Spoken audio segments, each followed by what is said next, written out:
Good morning class. Welcome back to my YouTube channel Naveen classes. Class intermediate में previous lecture के अंतर्गत जो है आपको रासायनिक बलगतिकी चैप्टर पढ़ाया जा रहा था, तो उसी क्रम में आगे बढ़ते हैं। वो चैप्टर कंप्लीट हो गया था, तो आज जो है हम लोग नेक्स्ट चैप्टर स्टार्ट करेंगे। उस चैप्टर जो है उसका नाम है पृष्ठ रसायन।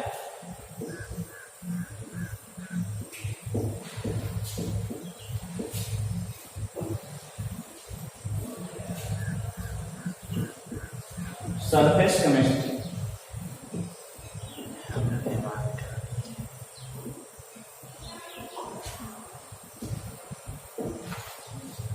तो क्या बताएंगे पृष्ठ रसायन के अंतर्गत कि रसायन विज्ञान की वह शाखा जिसके अंतर्गत ठोस या द्रव की सतह पर होने वाले विभिन्न परिघटनाओं के संबंध में अध्ययन किया जाता है, पृष्ठ रसायन कहलाता है।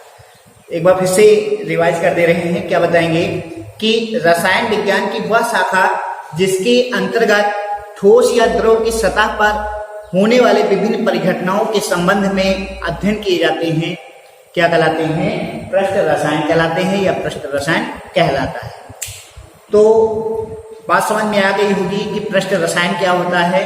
अब आगे बढ़ेंगे और अगले हेडिंग देखेंगे, वो है अधिशोषण।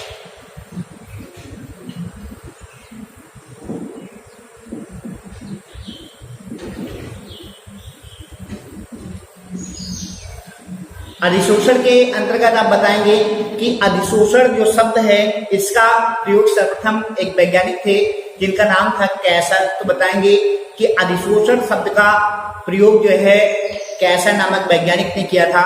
इसके अंतर्गत आप बताएंगे कि वह प्रक्रम जिसमें किसी गैस या विलयन के कण किसी पदार्थ के पृष्ठ से जुड़ जाते हैं। क्या बताएंगे कि वह प्रक्रम जिसमें किसी गैस या विलयन के कण किसी पदार्थ के पृष्ठ से जुड़ जाते हैं, अधिशोषण कहलाता है। तो बात समझ में आ गई होगी कि अधिशोषण क्या होता है। तो क्या बताएंगे कि इस शब्द अधिशोषण शब्द का प्रयोग एक वैज्ञानिक थे जिनका नाम था कैसर। तो बताएंगे कि अधिशोषण शब्द का प्रयोग जो है सर्वप्रथम कैसर नामक वैज्ञानिक ने किया था। इसके अंतर्गत बताएंगे कि वह प्रक्रम जिसमें किसी गैस या विलयन के कण जो है किसी पदार्थ के पृष्ठ से जुड़ जाते हैं, अधिशोषण कहलाता है। तो बात क्लियर हो गई होगी अधिशोषण क्या होता है, या इसको दूसरी भाषा में जो है इसको किस तरीके से आप बताएंगे कि सूक्ष्म विभाजित अवस्था में, क्या बताएंगे?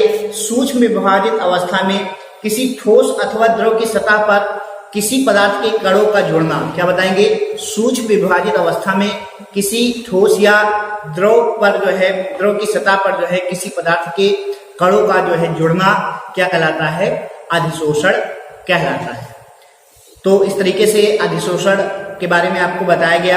आगे बताएंगे कि जो पदार्थ पृष्ठ पर अधिशोषित होता है, क्या बताएंगे? जो पदार्थ जो है जो पृष्ठ पर अधिशोषित होता है उसे अधिशोषण कहा जाता है। तो ये भी बात आप क्लियर हो गई होगी कि जो पदार्थ जो है पृष्ठ पर अधिशोषित होता है उसे क्या कहा जाता है? अधिशोषण कहा जाता है। और जिस पदार्थ के पृष्ठ पर अधिशोष जो है अधिशोषित होता है उसे अधिशोषण कहा जाता है। क्या बताएंगे कि जिस पदार्थ के पृष्ठ पर अधिशोषित होता है उसे अधिशोषण कहा जाता है। तो कई सारे पॉइंट जो है आपको बताए गए अधिशोषण के संदर्भ में। एक बार मैं फिर से रिवाइज कर दे रहा हूं कि अधिशोषण शब्द का प्रयोग कैसर ने किया था। आगे बताएंगे कि वह प्रक्रम जिसमें किसी गैस या विलयन के कण जो है किसी पदार्थ के पृष्ठ से जुड़ जाते हैं, अधिशोषण कहलाता है। या दूसरी डिफिनीशन के अंतर्गत आप बताएंगे कि सूक्ष्म विभाजित अवस्था में किसी ठोस अथवा द्रव की सतह पर किसी पदार्थ के कणों का जुड़ना अधिशोषण कहलाता है। या अगर आप वन लाइन में अगर डिफिनीशन देना चाहते हैं तो क्या बताएंगे कि जो पदार्थ पृष्ठ पर अधिशोषित होता है, क्या बताएंगे? जो पदार्थ जो है पृष्ठ पर अधिशोषित होता है उसे अधिशोषण कहा जाता है। एक लाइन में आप बताएंगे। या दूसरी डिफिनीशन क्या बताएंगे वन लाइन की कि जिस पदार्थ के पृष्ठ पर अधिशोषित होता है उसे अधिशोषण कहा जाता है। आप देखेंगे बेटा अधिशोषण के अंतर्गत जो है एग्जाम्पल देखेंगे तो इसके उदाहरण में जो है आप बताएंगे कि अशुद्ध चीनी के विलयन को रंगहीन करने के लिए, क्या बताएंगे? कि अशुद्ध चीनी का जो विलयन है उसको रंगहीन करने के लिए उसे उसे क्या करते हैं, जंतु चारकोल की परतों पर प्रभावित किया जाता है, जिससे विलयन का जो रंग है चारकोल के रंग पर क्या होता है, अधिशोषित हो जाता है। या दूसरे एग्जाम्पल में बताएंगे SiO2 सिलिका जो है जल की उपस्थिति में वायु शुष्क हो जाती है, क्योंकि वायु में क्या होता है कि वायु में उपस्थित जलवाष्प के अणु जो है जल की सतह पर अवशोषित हो जाते हैं। तो ये तो हो गया बेटा अधिशोषण, और अधिशोषण के एग्जाम्पल के अंतर्गत आपको जो है 2 एग्जाम्पल आपको बताए गए। अब अगली हेडिंग देखेंगे वो है अवशोषण।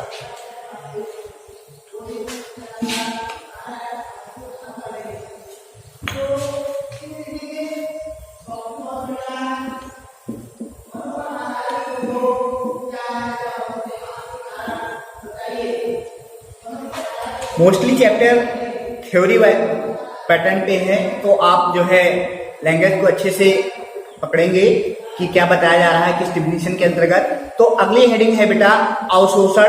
अवशोषण को एब्जॉर्प्शन भी कहते हैं इंग्लिश में। तो इसमें क्या बताएंगे अवशोषण के अंतर्गत कि वह स्थूल प्रक्रिया, क्या बताएंगे, वह स्थूल प्रक्रिया जिसमें पदार्थ के अणु, परमाणु अथवा आयन, मतलब क्या बताएंगे, वह स्थूल प्रक्रिया जिसमें पदार्थ के कण जो है, जिसमें पदार्थ के कणों के रूप में आप क्या बताएंगे, या तो अणु होंगे या परमाणु होंगे या क्या होंगे, आयन होंगे, किसी दूसरे पदार्थ के भीतर प्रवेश करके समान रूप से विस्तारित हो जाते हैं, उसे क्या कहते हैं, अवशोषण कहलाता है, या उसे अवशोषण कहते हैं। तो एक बार फिर से रिवाइज कर दे रहे हैं कि वह स्थूल प्रक्रिया जिसमें पदार्थ के अणु, परमाणु या आयन, क्या बताएंगे, वह स्थूल प्रक्रिया जिसमें किसी पदार्थ के अणु, परमाणु या आयन जो है किसी दूसरे पदार्थ के भीतर प्रवेश करके क्या करते हैं, समान रूप से विस्तृत हो जाते हैं। क्या बताएंगे, किसी दूसरे पदार्थ के भीतर जो है प्रवेश करके उसमें समान रूप से विस्तृत हो जाते हैं, उसे क्या करते हैं, अवशोषण कहते हैं। या जो प्रक्रम है यह क्या कहलाता है, अवशोषण कहलाता है। जैसे इसमें एग्जाम्पल में बताएंगे कि स्पंज द्वारा जल का अवशोषण, क्या बताएंगे, स्पंज द्वारा जो है जल का अवशोषण। स्पंज आप समझ रहे होंगे, तो स्पंज क्या करता है, जब उसमें जल का अवशोषण, उसमें क्या होता है, अवशोषण में आपको यही बताया गया कि वह स्थूल प्रक्रिया जिसमें पदार्थ के अणु, परमाणु या जो आयन होते हैं उसके भीतर प्रवेश करके समान रूप से विस्तृत हो जाते हैं। तो स्पंज में जल क्या करता है बेटा, उसके अंदर जो है प्रवेश कर जाता है, इसके अंदर, स्पंज के अंदर, और स्पंज के अंदर जल प्रवेश करके क्या होता है, समान रूप से पूरे में जितना स्पंज होता है उसमें पूरे में क्या होता है, विस्तृत हो जाता है। तो यह जो एग्जाम्पल बताया गया, यह जो है किसके अंतर्गत बताया गया, अवशोषण के अंतर्गत बताया गया, अर्थात जो जल है वो स्पंज में पूरी तरीके से विस्तृत हो जाता है। तो ये तो बात हो गई बेटा अवशोषण की। अब इसके बाद में अगला टॉपिक देखेंगे वो है शोषण। अगला टॉपिक जो है वो है शोषण। तो शोषण में क्या बताएंगे, अधिशोषण आपको बताया गया, अवशोषण बताया गया। अब देखेंगे शोषण। तो शोषण के अंतर्गत, शोषण को इंग्लिश में सॉर्प्शन भी कहते हैं।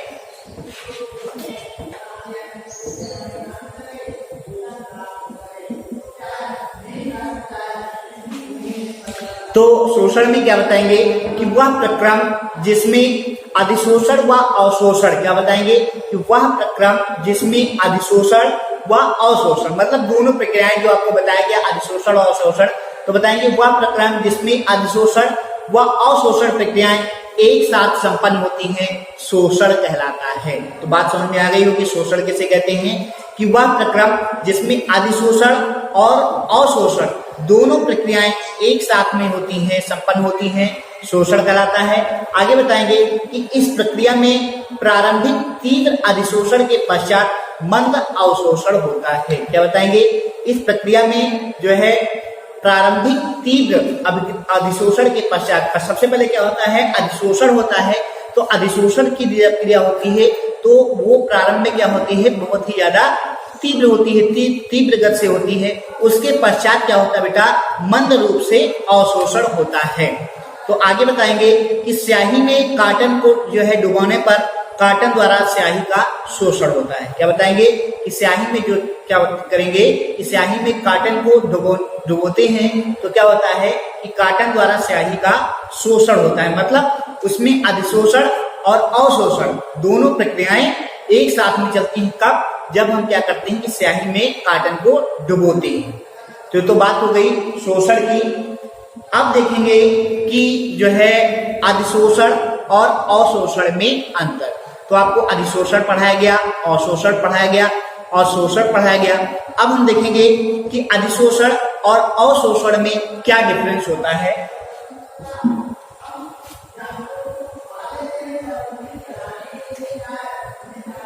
तो एक तरफ हेडिंग डाल देंगे अधिशोषण और दूसरी तरफ हेडिंग डालेंगे अवशोषण।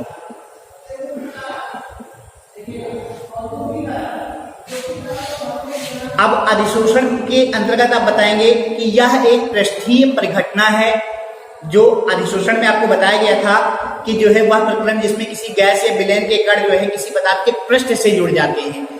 किसमें जुड़ते हैं? पृष्ठ से उसके जुड़ जाते हैं। तो इसमें अधिशोषण में बताएंगे कि यह जो है एक पृष्ठीय परिघटना है। और उसमें क्या बताएंगे? अवशोषण में क्या बताएंगे बेटा कि यह जो है एक स्थूल प्रक्रिया है। तो बात समझ में आ गई होगी। फर्स्ट डिफरेंस में अधिशोषण में बताएंगे कि यह जो है एक पृष्ठीय परिघटना है। कैसी परिघटना बेटा? ये एक पृष्ठीय परिघटना है। और ये कैसी परिघटना है? स्थूल प्रक्रिया है या स्थूल परिघटना। तो बात समझ में आ गई होगी, पहला पॉइंट। आगे नेक्स्ट पॉइंट में आप बताएंगे अधिशोषण में कि अधिशोषण में अधिशोष जो है क्या बताएंगे? अधिशोषण में अधिशोष सांद्रता सतह पर अधिक तथा स्थूल से भिन्न होता है। क्या बताएंगे? अधिशोषण में अधिशोष सतह जो है अधिशोष सांद्रता जो होती है वो सतह पर अधिक तथा स्थूल से क्या होती है? भिन्न होती है। और उसके अवशोषण में क्या बताएंगे कि अवशोषण में अधिशोष की सांद्रता सभी जगह एक समान होती है। अवशोषण में क्या बताएंगे कि अवशोषण में अधिशोष की जो सांद्रता होती है वो क्या होती है? सभी जगह एक समान रहती है। अब उसके बाद में थर्ड नंबर पॉइंट में बताएंगे, ये तो सेकंड नंबर हो गया। अब थर्ड नंबर पॉइंट में अधिशोषण के अंतर्गत बताएंगे कि यह एक ऊष्माक्षेपी प्रक्रिया है। यह कैसी प्रक्रिया है? ऊष्माक्षेपी प्रक्रिया।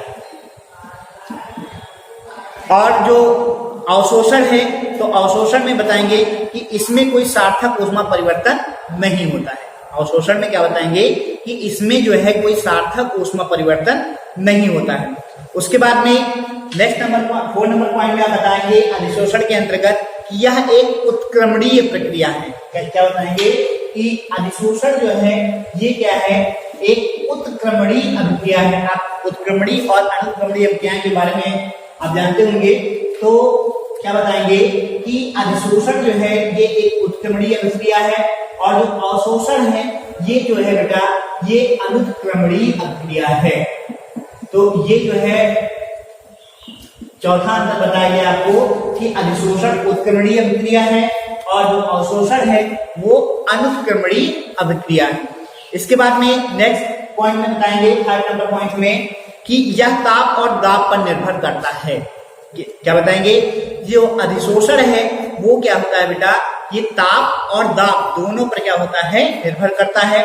और उसमें क्या बताएंगे अवशोषण में कि यह ताप और दाब पर निर्भर नहीं करता है। मतलब क्या बताया गया? यह ताप और दाब पर क्या होता है? निर्भर होता है। और ये जो अवशोषण है यह निर्भर नहीं होता है। तो इस तरीके से आपको जो है अधिशोषण और अवशोषण में जो है 5 अंतर बताए गए।